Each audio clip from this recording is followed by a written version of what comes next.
kita mengenal kalau makanan yang bergizi itu apa namanya? 4 sehat, 5 sempurna. Sekarang sudah nggak berlaku itu.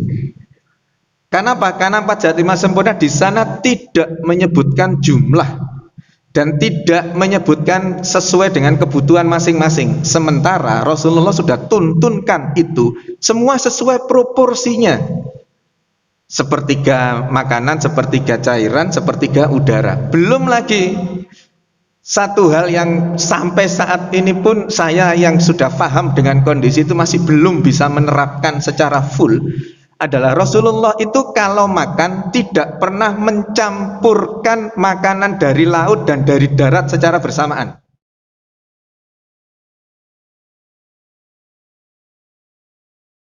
Maka imunitas tubuh kita akan meningkat. Nah, terkait dengan meningkatkan imunitas tubuh itu, tadi saya sampaikan ada berapa? 2 hal besar yang harus diperhatikan untuk pandemi COVID-19 itu apa tadi 2? Secara medis dan teologis. Maka untuk meningkatkan imunitas tubuh kita ini caranya ya 2 cara itu. Cara-cara medis dan cara-cara teologis. Hebatnya lagi Bapak Ibu yang dirahmati Allah, yang medis itu perannya 20%. Yang medis itu perannya 20%, sementara yang teologis perannya sampai 80%. Jadi spiritualitas kita itu sangat menentukan seseorang itu terpapar COVID atau tidak. Sangat menentukan apabila Allah amanai terpapar COVID itu menjadi ringan, sedang atau berat. Sangat tergantung kepada tataran teologis, spiritualitas kita. Walaupun kita juga tidak bisa memisahkan tataran medisnya ini, karena sunatullah tataran medis ini tetap akan terjadi. Maka harus kita gabungkan, harus kita sinergikan 2 tataran besar ini.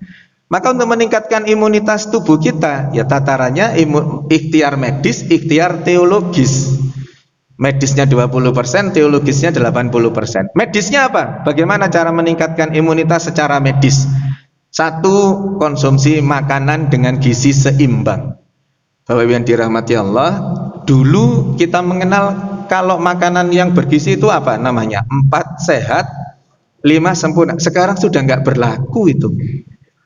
Karena apa? Karena 4 sehat 5 sempurna di sana tidak menyebutkan jumlah dan tidak menyebutkan sesuai dengan kebutuhan masing-masing. Sementara Rasulullah sudah tuntunkan itu semua sesuai proporsinya.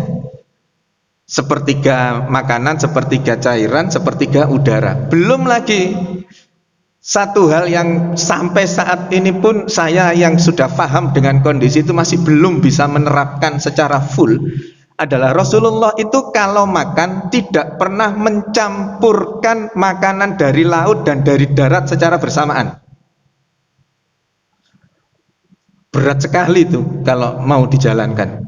Saya terus terang masih belum mampu menjalankan itu, walaupun saya paham ilmu tentang itu. Jadi Rasulullah itu tidak mencampurkan makanan dari darat dan laut. Jadi kalau jenengan makan pecel, terus ikannya ikan ya, lauknya ikan itu tidak boleh kalau mau sesuai tuntunan Rasul.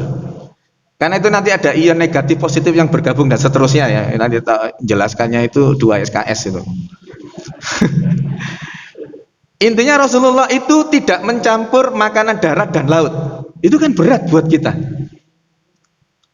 Itu tadi contohnya, pecel itu sama tahu tempe tapi ada ikan terinya.